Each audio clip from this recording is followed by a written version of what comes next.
सदा खुश रहो बिटिया। मैं जीवन डॉक्टर एल के शर्मा, प्रोफेसर ज्योति विद्यापीठ महिला विश्वविद्यालय जयपुर।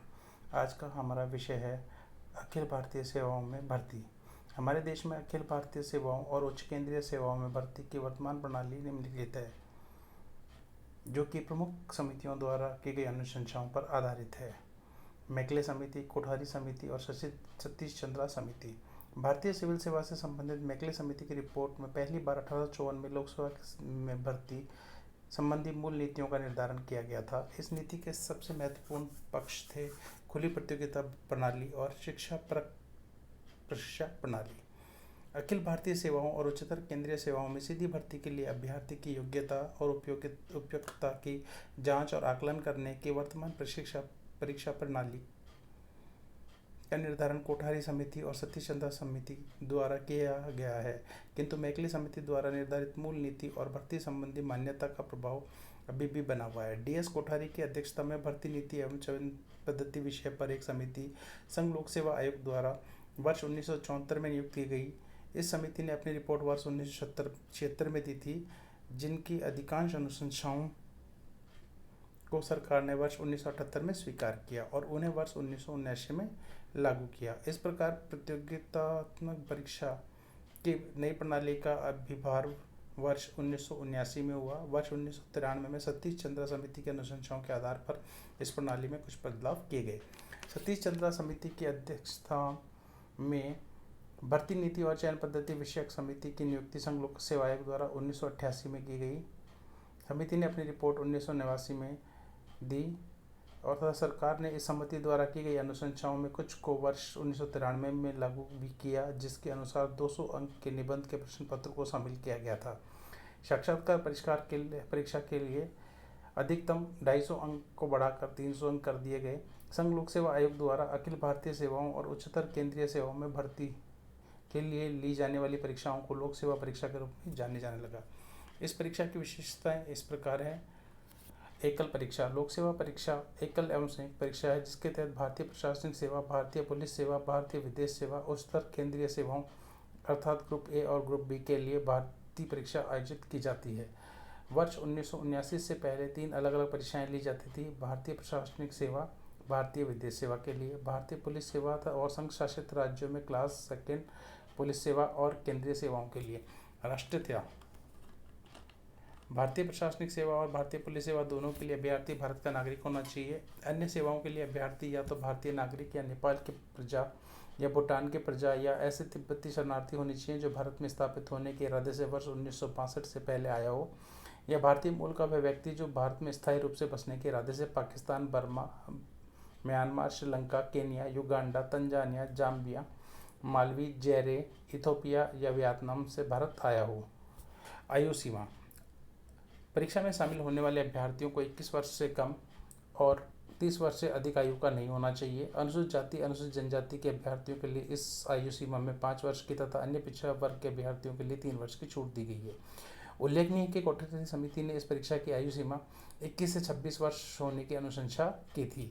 शैक्षणिक योग्यता। इस परीक्षा में शामिल होने के लिए अभ्यर्थी को केंद्रीय या राज्य के विधान के अधिनियम द्वारा स्थापित विश्वविद्यालय तथा संसद के अधिनियम के तहत स्थापित अन्य शैक्षणिक संस्थाओं तथा विश्वविद्यालय अनुदान आयोग अधिनियम 1956 के तहत विश्वविद्यालय का दर्जा प्राप्त शैक्षणिक संस्थानों से स्नातक की उपाधि अथवा समकक्ष योग्यता, व्यावसायिक या तकनीकी उपाधि धारण किए हुए होना चाहिए। प्रयासों की संख्या। सफल होने वाले व्यक्ति के लिए प्रत्येक अभ्यर्थी के लिए 4 प्रयास होते हैं। अन्य पिछड़ा वर्ग अभ्यर्थी के लिए 7 बार प्रयास किए जा सकते हैं तथा अनुसूचित जाति एवं अनुसूचित जाति वर्ग के अभ्यर्थियों के लिए प्रयास की संख्या का कोई प्रतिबंध नहीं है। परीक्षा योजना। लोक सेवा परीक्षा 2 चरणों में ली जाती है। प्रथम चरण में प्रारंभिक परीक्षा और द्वितीय चरण में मुख्य परीक्षा। प्रारंभिक परीक्षा के माध्यम से मुख्य परीक्षा के लिए अभ्यर्थी को चयन किया जाता है, जबकि मुख्य परीक्षा विभिन्न सेवाओं और पदों पर अभ्यर्थी के चयन के लिए ली जाती है। प्रारंभिक परीक्षा। इस परीक्षा में 2 प्रश्न पत्र होते हैं जो निम्न प्रकार है। प्रश्न पत्र 1 सामान्य अध्ययन जो कि 150 अंकों का होता है। प्रश्न पत्र द्वितीय वैकल्पिक विषय जो कि 300 अंकों का होता है। कुल योग इन दोनों प्रश्न पत्रों का 450 अंकों का होता है, जिसमें विकल्पात्मक प्रश्न पूछे जाते हैं। अभ्यर्थी संघ लोक सेवा आयोग द्वारा निर्धारित सूची में शामिल विषयों में से किसी एक विषय को चुन सकता है। दोनों प्रश्न बहुविकल्पीय अर्थात प्रश्नों के 4 उत्तरों के साथ होते हैं। प्रश्न पत्र हिंदी और अंग्रेजी दोनों भाषाओं में होता है। प्रत्येक प्रश्न पत्र के लिए 2 घंटे का समय निर्धारित होता है। इस परीक्षा में अर्जित अंकों की गिनती अभ्यर्थी के रैंक को अंतिम तौर पर निर्धारित करने के लिए नहीं की जाती है। यह प्रारंभिक परीक्षा अभ्यर्थियों को कम करने के लिए स्क्रीनिंग टेस्ट के रूप में ली जाती है।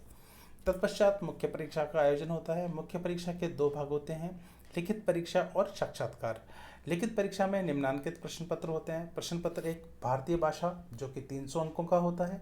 प्रश्न पत्र द्वितीय अंग्रेजी भाषा जो कि 300 अंकों का होता है। प्रश्न पत्र तृतीय निबंध जो कि 200 अंकों का होता है।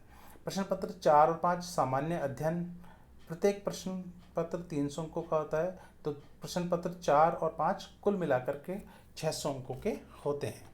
प्रश्न पत्र 6 और 7 प्रथम वैकल्पिक विषय, प्रत्येक प्रश्न पत्र 300 अंकों का होता है और दोनों 6 और 7 कुल मिलाकर के 600 अंकों के होते हैं।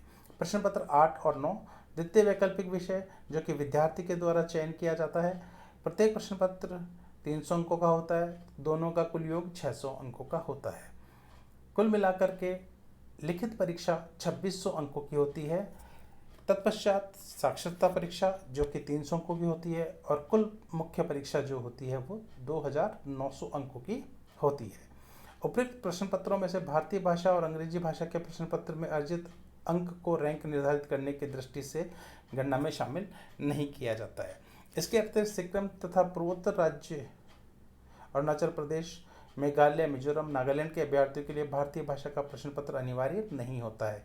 लिखित परीक्षा के लिए सभी विषयों के प्रश्न पत्र निबंधात्मक होते हैं।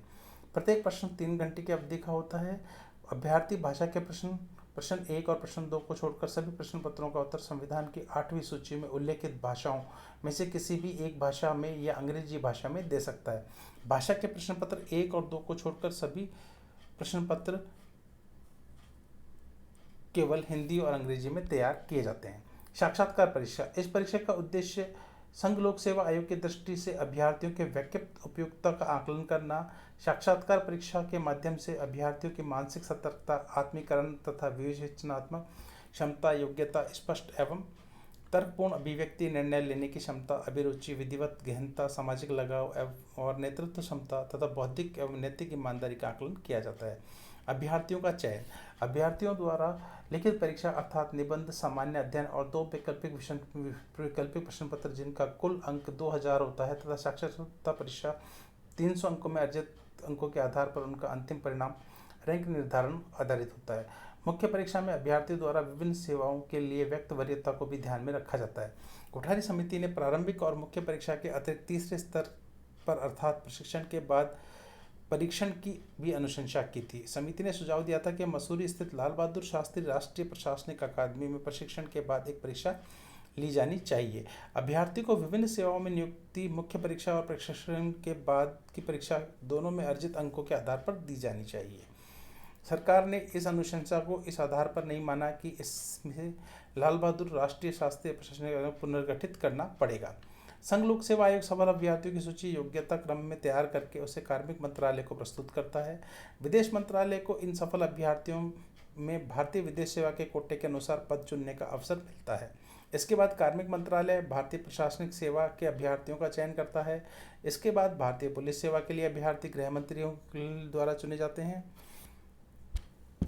तथा शेष बचे सफल कर्मचारी अभ्यर्थियों को मंत्रालय विभागों में ग्रुप ए या ग्रुप बी को पद दिए जाते हैं। यह उल्लेखनीय है कि उपयुक्त संयुक्त परीक्षा में भारतीय वन सेवा शामिल नहीं है, जो अखिल भारतीय स्तर का सेवा संवर्ग है। इसलिए संघ लोक सेवा आयोग अलग से परीक्षा लेता है जिसमें लिखित परीक्षा और साक्षात्कार होती है।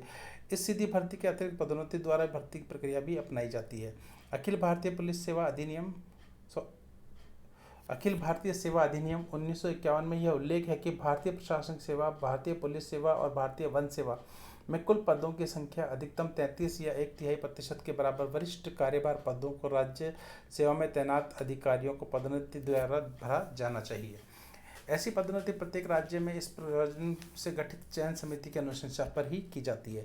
इन समितियों की अध्यक्षता संघ लोक सेवा आयोग का अध्यक्ष या अन्य कोई सदस्य भी करता है। इस प्रकार अखिल भारतीय स्तर की सर्वोच्च सेवा भारतीय प्रशासनिक सेवा में अधिकारियों की भर्ती निम्नलिखित 3 पद्धतियों से होती है। संयुक्त, खुली प्रतियोगिता, लोक सेवा परीक्षा के माध्यम से सीधी भर्ती द्वारा। राज्य लोक सेवा के अधिकारियों को पदोन्नति देकर अप्रत्यक्ष भर्ती द्वारा। राज्य सरकारों के अंतर्गत राजपत्रित पदाधिकारी अधिकारियों को जो राज्य प्रशासनिक सेवाओं के सदस्य नहीं हैं, विशेष रूप से चयन करके। यह सब महत्वपूर्ण जानकारी भारतीय प्रशासनिक सेवाओं के अधिकारियों के भर्ती से संबंधित थी। धन्यवाद।